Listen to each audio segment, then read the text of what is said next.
Hello hi नमस्कार श्रोते हो, मी आरचे कोमल तुमच्या सगळ्यांचं पुन्हा एकदा स्वागत करते. तुम्ही ऐकताय आचार्य 90 FM युअर ओन रेडिओ. श्रोते हो, आणि आज आहे महिला दिन आणि आज आपण पाहतोय की महिला दिन आज आपण जरी साजरा करत असलो तरी आपल्या सगळ्यांना कल्पना आहे की स्त्रिया आज कोणत्याच क्षेत्रामध्ये मागे राहिलेल्या नाहीयेत. प्रत्येक क्षेत्रामध्ये स्त्रीने तिचा एक ठसा उमटवलेला आहे, मग ते क्षेत्र कोणतंही असो. पुरुषाच्या खांद्याला खांदा लावून किंवा पुरुषाच्या एक पाऊल पुढे जाऊन आज स्त्री स्वतःचं नाव मोठं करते आणि स्वतः सोबत आपल्या अवतीभोवतीचा जो समाज आहे, घर आहे, त्यांचं सुद्धा नाव मोठं करते आणि एक समाजामध्ये वेगळं स्थान या स्त्रीने निर्माण केलेलं आहे. आणि आज याच महिला दिनानिमित्त आपण एक विशेष मुलाखत इथे घेत आहोत.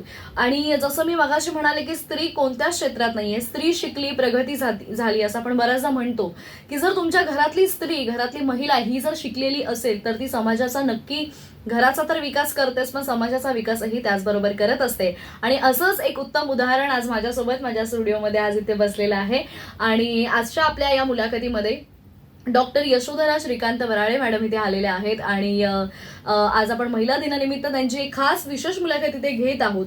तर डॉक्टर यशोधरा वराळे मॅडम यांचं शिक्षण PhD MSc BEd आणि त्याचबरोबर LLB या डॉक्टर आंबेडकर वाणिज्य व अर्थशास्त्र महाविद्यालय वडाळा मुंबई येथे सहयोगी प्राध्यापिका व विभाग प्रमुख म्हणून 17 वर्ष झाली त्या कार्यरत आहेत. त्याचबरोबर त्यांना लहानपणापासून सामाजिक कार्याचं बाळकडू हे त्यांच्या आजोबांकडूनच मिळालं. त्यानंतर त्यांचे आई बाबा दोघेही डॉक्टर आणि म्हणजे कसं म्हणतात ना की घरातच कुठेतरी एक छान एज्युकेशनल बॅकग्राऊंड आणि म्हणून मग कुठेतरी शिक्षणाची ओढ तिकडेच निर्माण झाली. आणि आई वडील आणि आजोबा या सगळ्यांच्या पावलावर पाऊल टाकत आज मॅडम सुद्धा इथे येऊन पोहोचलेल्या आहेत. मॅडम बद्दल जर अजून सांगायचं झालं तर त्या एक सामाजिक कार्यकर्ता आहेत, त्याचबरोबर त्या लेखिका आहेत. म्हणजे आजकाल आपण म्हणतो की समाज सुधारकांचा आपण अभ्यास करायला हवा, पण समाज सुधारकांचं जे कार्य आहे ते मॅडम त्यांच्या लेखनातून इतर लोकांपर्यंत, वाचकांपर्यंत पोहोचवण्याचे काम करत आलेले आहेत. त्यांचे अनेक आर्टिकल सुद्धा प्रसिद्ध झालेले आहेत, अनेक लेख आहेत. स्त्रियांवरती त्यांचं विशेष लेखन राहिलेलं आहे. मग स्त्रीचे अनेक, स्त्रियांसंदर्भातले अनेक विषय असोत, त्या विषयांवरती त्यांनी बरंच लेखन केलेलं आहे. आणि त्याचबरोबर BH वराळे फाउंडेशन निपाणी येथे त्या ट्रेजरर म्हणून काम करतात. तर असा बराच एक सामाजिक क्षेत्र, शैक्षणिक क्षेत्र, अशा सगळ्याची आवड असलेलं हे व्यक्तिमत्व आज माझ्यासोबत स्टुडिओमध्ये इथे आहे. आणि आज यशोधरा मॅडम सोबत आज आपण खूप छान दिलखुलास गप्पा मारणार आहोत. कारण बऱ्याच वेळेला असं म्हटलं जातं की एकदा लग्न झालं किंवा एखाद्या स्त्रीला लग्नाच्या अगोदर सुद्धा एखादं काही जर करून दाखवायचं असेल तर घरच्यांचा सपोर्ट मिळत नाही किंवा थोड्याशा काही समस्या आल्या की आपण आपल्या कार्यापासून मागे पाठ फिरवतो. आणि मग असं होतं की जी इच्छा आहे किंवा मनामध्ये जे काही करण्याची जिद्द आहे ती पूर्ण होत नाही आणि मग ते स्वप्न राहिलेलं अपूर्ण होतं.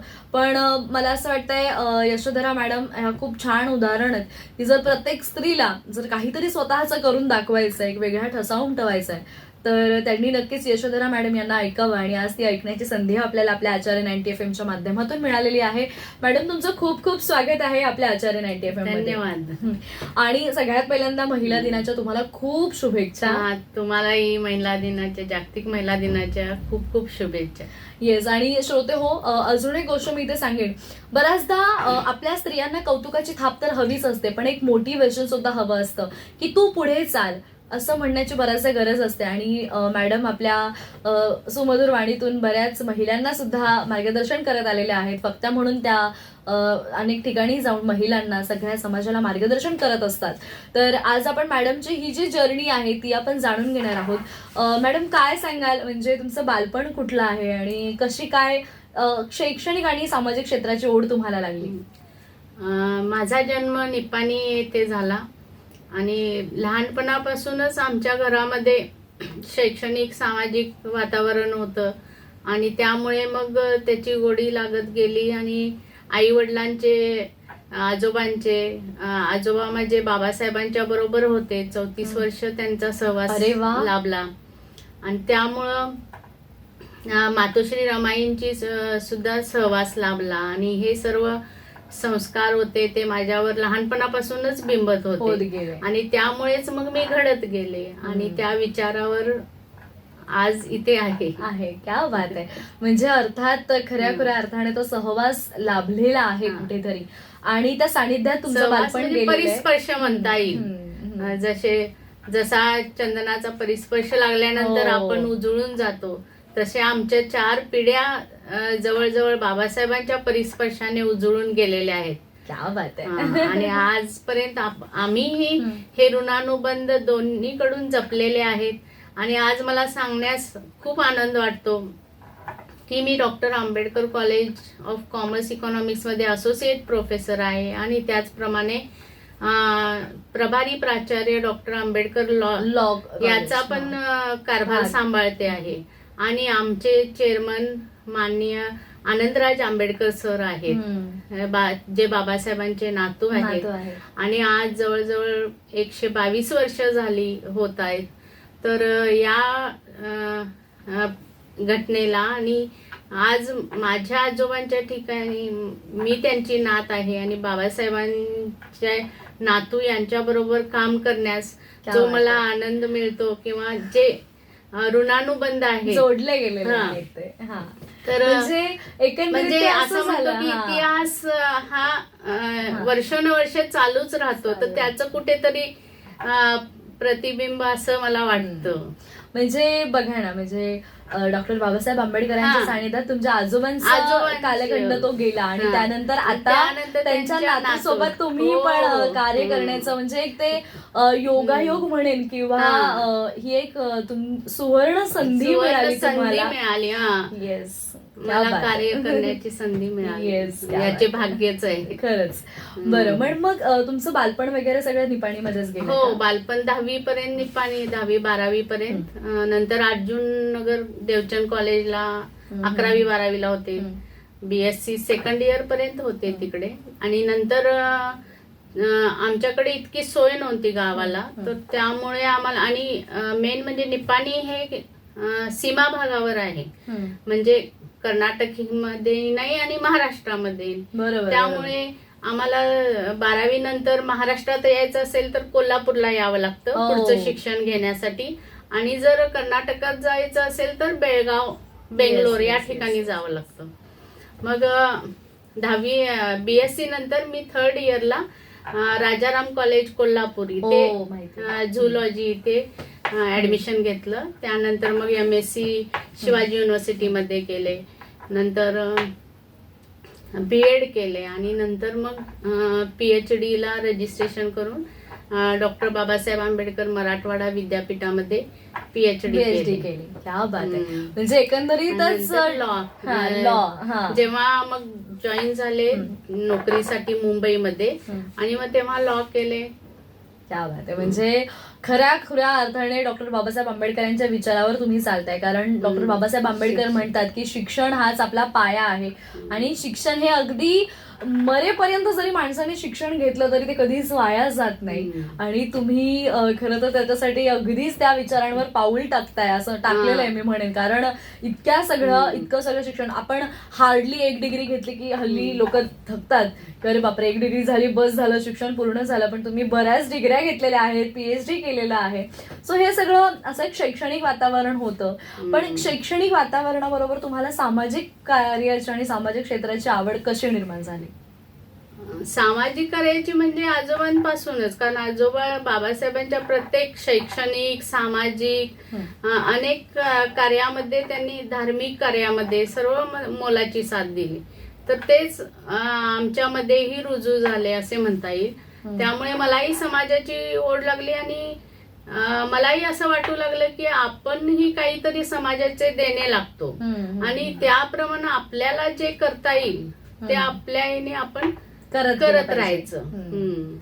पण मॅम मला म्हणजे एक विचारायचं आहे की हल्ली स्त्रिया असं काही करायचं असेल तर मग एक खूप मोठा सपोर्ट असावा लागतो. म्हणजे भले ते सामाजिक क्षेत्र असो किंवा जॉब म्हणा किंवा शैक्षणिक, आपण जे काही आपलं प्रोफेशन आहे त्याच्यामध्ये करणं म्हणा, काम करणं म्हणा, तर या सगळ्यांसाठी एक सपोर्ट खूप जास्त महत्वाचा असतो. म्हणजे तो कुटुंबियांचा असेल तर ते अतिउत्तम असतं. तर कुटुंबियांचा सपोर्ट म्हणजे आईबाबांचा सपोर्ट तुम्हाला पुढे कसा मिळत गेला? आईबाबांचा सपोर्ट तर मला अगदी सुरुवातीपासून ते आतापर्यंत आहे आणि असेलही. कारण आई बाबांच्यामुळेच मी माझ्या स्वतःच्या पायावर उभी राहू शकले. कारण जेव्हा MSc वगैरे झाले, PhD झाले, नंतर आमच्या कॉलेज तिकडे माझा सब्जेक्ट एन्व्हायरमेंटल सायन्स असल्यामुळे तिकडे जॉबला ऑपॉर्च्युनिटी नव्हती. आणि त्यामुळे मग मुंबईला डॉक्टर आंबेडकर कॉलेजमध्ये जागा आहे म्हटल्यानंतर मी अप्लाय केला आणि इकडे आले. पण तो जो माझा लाईफचा टर्निंग पॉइंट होता, तो मी जो डिसिजन घेतला आणि त्याच्यामध्ये माझ्या आई वडिलांनी साथ दिले. ते म्हणाले तू जॉबला जायचं आणि आम्ही आहोत सोबत. तर तेव्हा मग मी ते धाडस केलं आणि इकडे आले आणि इथून माझा प्रवास खरा चालू झाला. कारण इथे आल्यानंतर मला सर्व नवीन होतं आणि त्याच्यामध्ये ऍडजस्ट स्वतःला परत त्या वेळेला माझी मुलं ही लहान होती, अगदी सिनियर KG ला होती आणि तेव्हा त्यांना सोडून हे जॉईन करणं आणि ऍडजस्ट करणं आणि नंतर मग ऍडजस्ट झाले.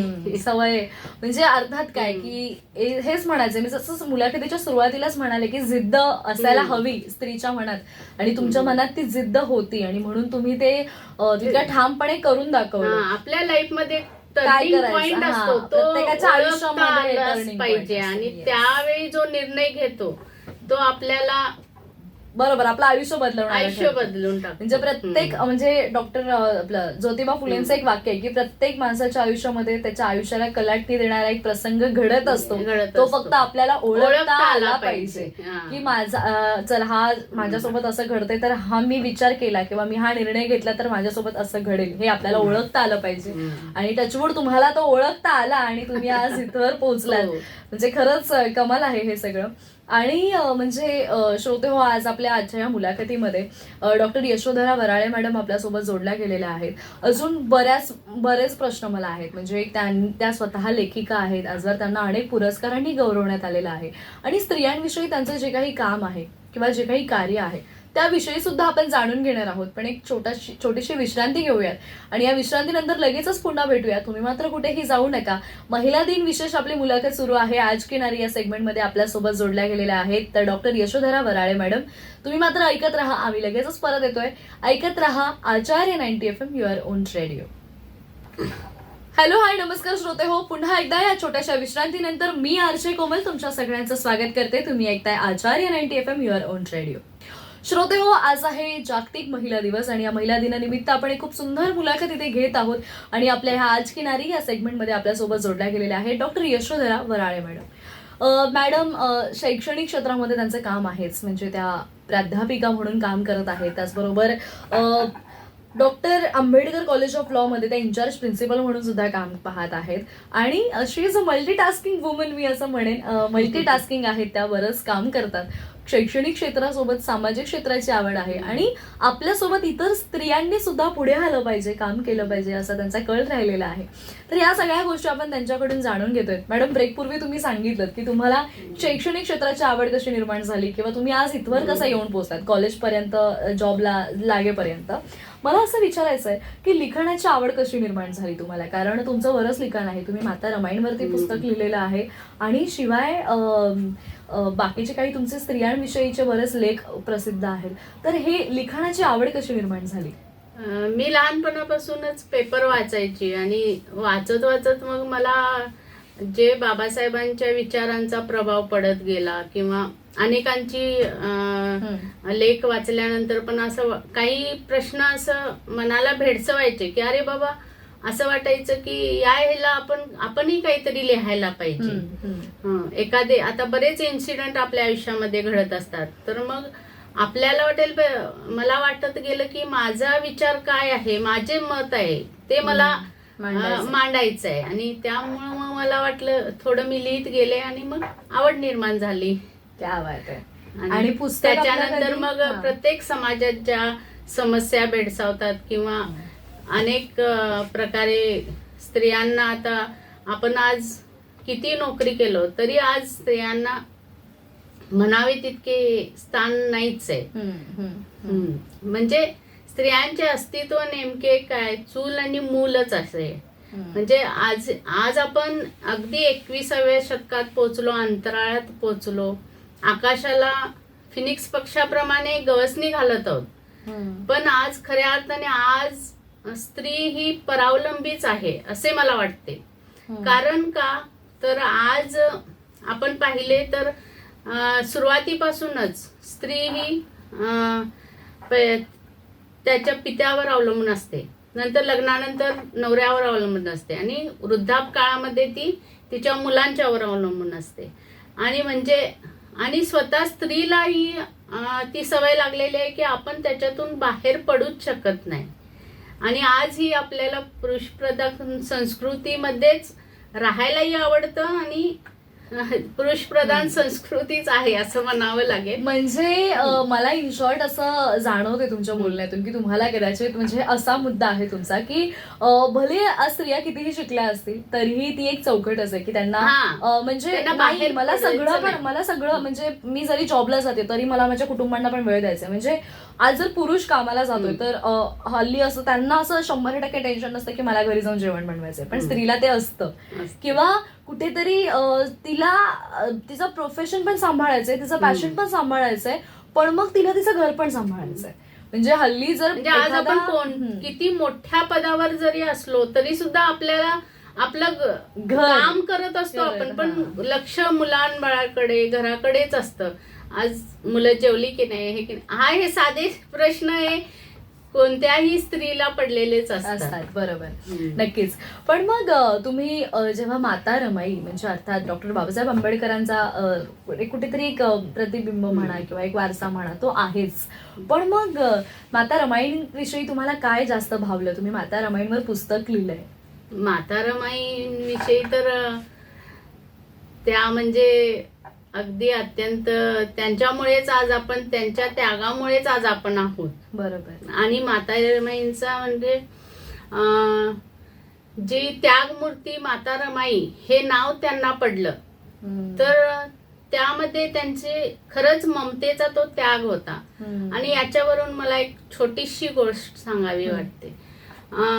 जेव्हा बाबासाहेब गोलमेज परिषदेला जाणार होते आणि बाबासाहेबांना असा प्रश्न पडला की माता रमाईंना एकट्यांना सोडून कसं जायचं, तर त्यावेळी माझे आजोबा बाबासाहेबांना म्हणाले तुम्ही काळजी करू नका आणि तुमची जर इच्छा परवानगी असेल तर मी माता रमाईंना माझ्या घरी निपाणीला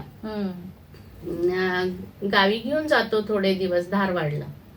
कारण तिथे माता रमाईंची तब्येत पण ठीक नसायची, तर हवा पालटसाठी धारवाडला घेऊन जातो. मग बाबासाहेबांनी घेऊन जाण्यास परवानगी दिली आणि त्यावेळी मातोश्री रमाई, त्यांच्या जाऊबाई लक्ष्मीबाई आणि त्यांचे भाऊ शंकर मामा आणि द्रौपदी या सर्व निपाणीला आले. आणि निपाणीला आल्यानंतर आमचं घर म्हणजे अगदी झोपडी अशा टाईप होतं. तर मातोश्री रमाई यांची सोय म्युन्सिपाल्टीचं हायस्कूल होतं, चांगल्या ठिकाणी सोयीचं होतं. तर त्या ठिकाणी आजोबा आजींनी त्यांची व्यवस्था केली. मग नंतर आल्यानंतर दुसऱ्या दिवशी भेटायला गेले आजोबा आजी. तर मातोश्री रमाई म्हणाल्या तुमचं घर कुठे आहे, मी तुमच्या घरी येणार म्हणाल्या. मग दुसऱ्या दिवशी घरी भेटायला आल्या आणि घर बघितलं वगैरे आणि मग म्हणायला लागले की मी आता इथेच राहणार म्हणाल्या. मग आजोबा आजीला म्हणजे ऑकवर्ड वाटायला लागलं. तर ते म्हणाले तुमची व्यवस्था सगळ्या सुखसोयी तिकडे आहेत, आमच्याकडे काही सोयी नाही आहे, तर तिकडे चांगले. तर मातोश्री रमाई म्हणाले की नाही, तुम्ही जसे राहता तसेच मी इथेच राहणार. आणि तेव्हा त्याच झोपडीमध्ये मातोश्री रमाई 8 दिवस तरी राहिल्या. आणि तेव्हा आमच्या झोपडीला म्हणजे एक तीर्थस्थानाचं स्वरूप आलं होतं. कारण मातोश्री रमाई सुद्धा दिसायला अगदी सोज्वळ अशा छान अशा बांध्याच्या होत्या. तर त्यांची करुणा पाहूनच अगदी मन हेलावून जायचं.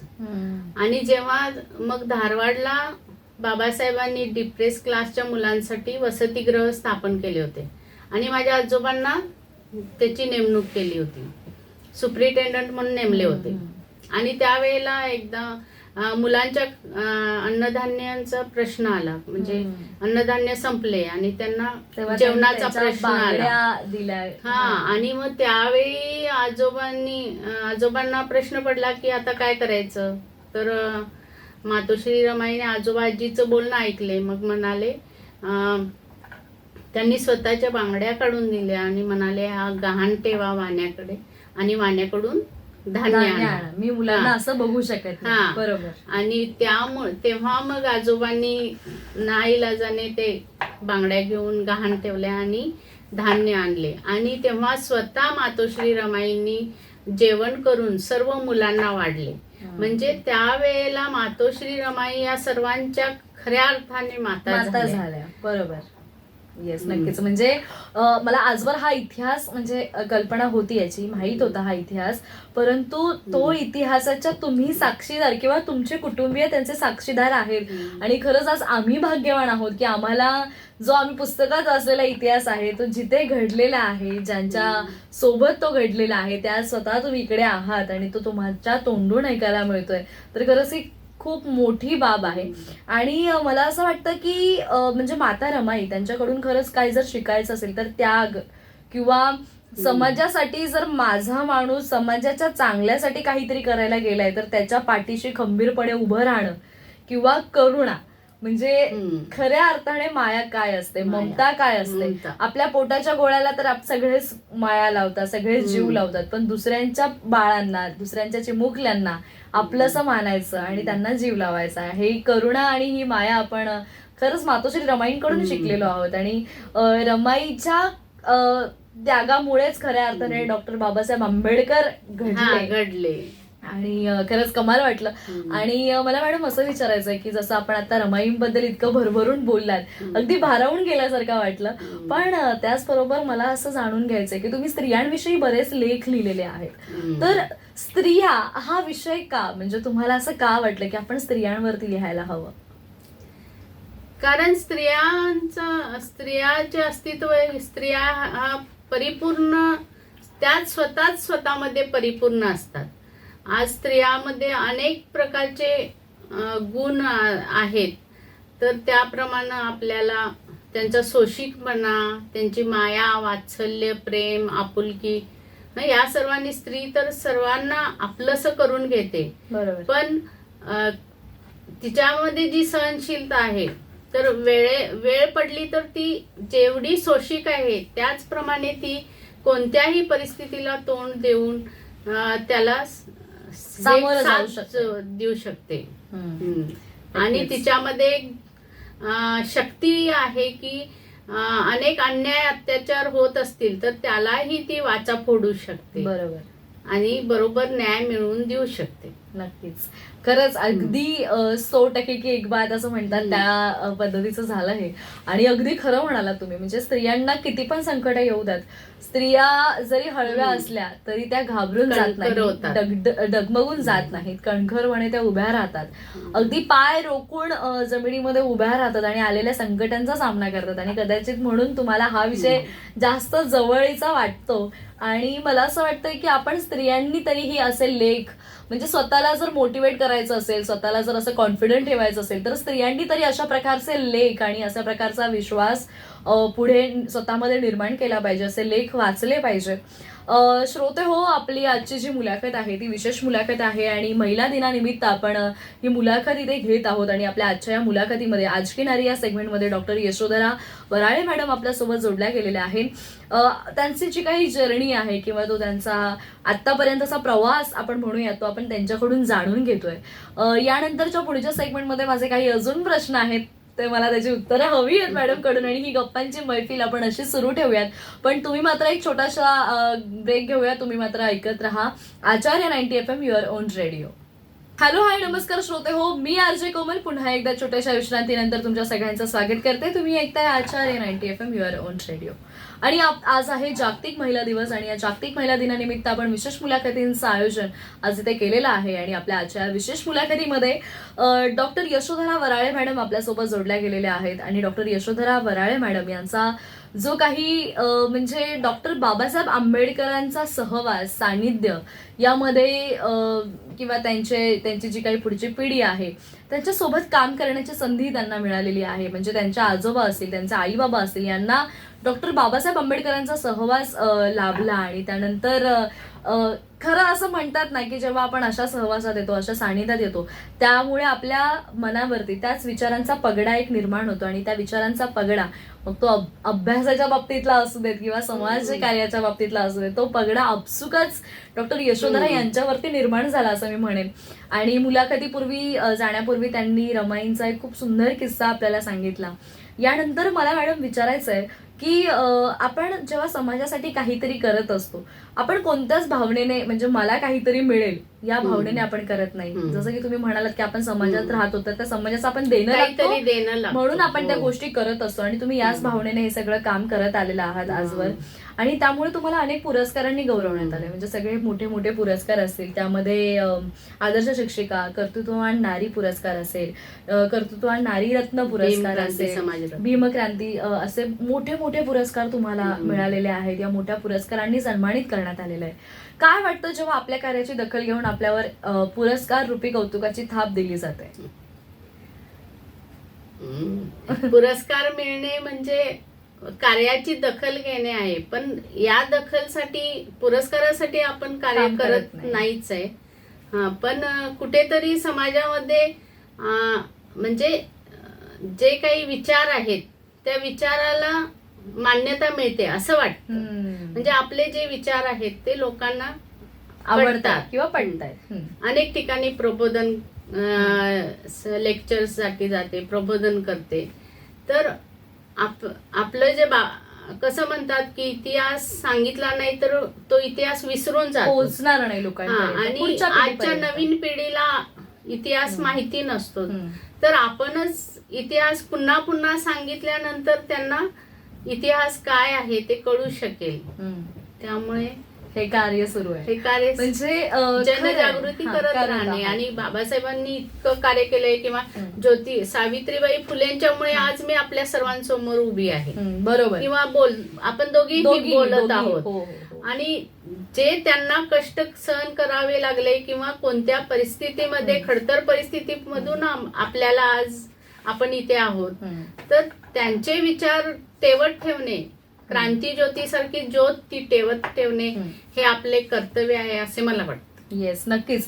आणि शिवाय मला म्हणजे अशी अजून एक गोष्ट यामध्ये बोलायची की आज कदाचित ही आपली खंत म्हणावी लागेल की आज मुलींना हेही माहित नाहीये की आपण शिक्षण कोणामुळे घेतोय. सावित्रीबाई फुले कोण म्हटलं की मुलींच्या समोर प्रश्नचिन्ह उभा राहतोय.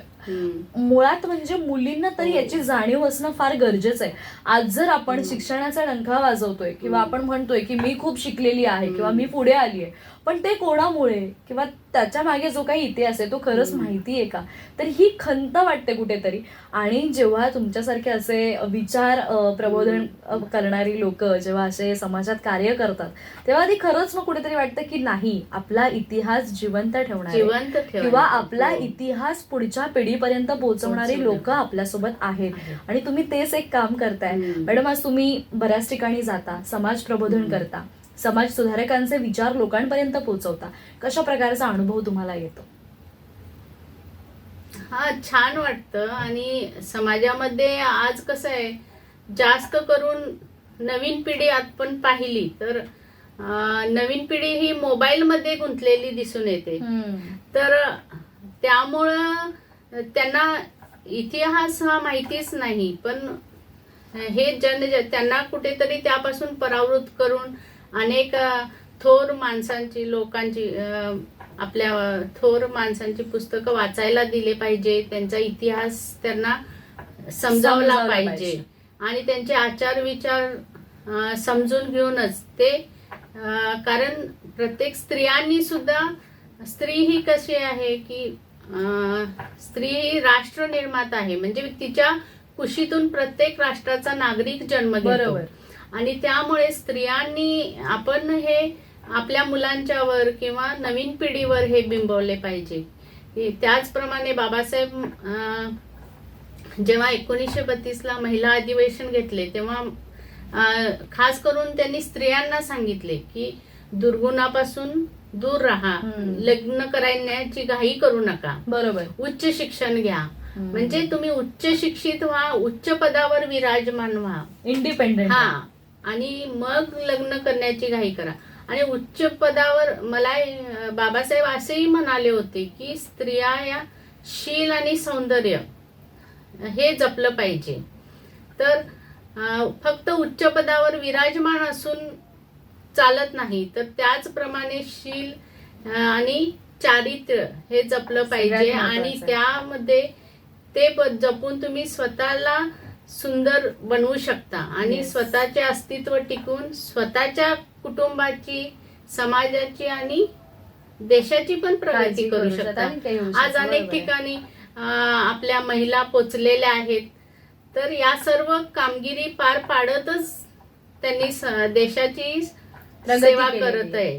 बरोबर, नक्की आहे, अगदी खरं आहे. म्हणजे असं म्हणतात की स्त्रीचं आयुष्य किंवा स्त्रीचं जीवन म्हणजे एखाद्या काचेच्या भांड्यासारखं असतं आणि ते तसंच, त्यामुळे त्याची काळजी घेणं म्हणजे आपण किती मोठं काम करत असलो, किती पुढे आलो तरी अगदी तुम्ही खूप महत्वाची गोष्ट इथे सांगितली की स्वतःचं चारित्र्यही तितकंच काचेसारखं ते पारदर्शक असलं पाहिजे आणि ते सगळ्यात जास्त महत्वाचं आहे मला असं वाटतं. अगदी मुलाचा संदेश तुम्ही इकडे दिलात मॅडम. पण अजूनही काही महिला, म्हणजे आपण जरी 21व्या शतकात जगत असलो तरी अजूनही काही महिला मन मारून जगतायत. आज आपण जागतिक महिला दिवस साजरा करतोय, एक दिवस स्त्रीचा गौरव, स्त्रीचा जय जयकार सगळीकडे केला जातो, पण अजूनही सगळ्या स्त्रिया मनाने स्वतंत्र झाल्यात का?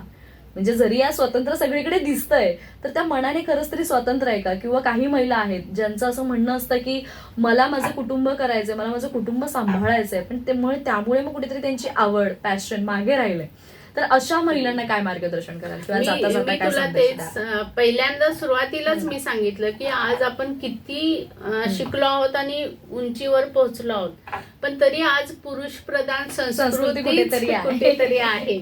तर हा म्हणण्याचा उद्देश माझा हेच आहे की महिलांना बघा, आपल्या घरामध्ये किती स्थान असतं.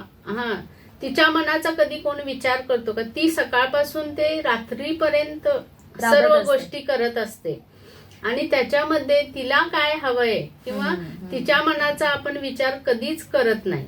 ही गोष्ट अगदी सत्य आहे, प्रत्येकाच्या घरामध्ये आहे. त्याचप्रमाणे महिलांचा विचार केला पाहिजे आणि प्रत्येक ठिकाणी महिला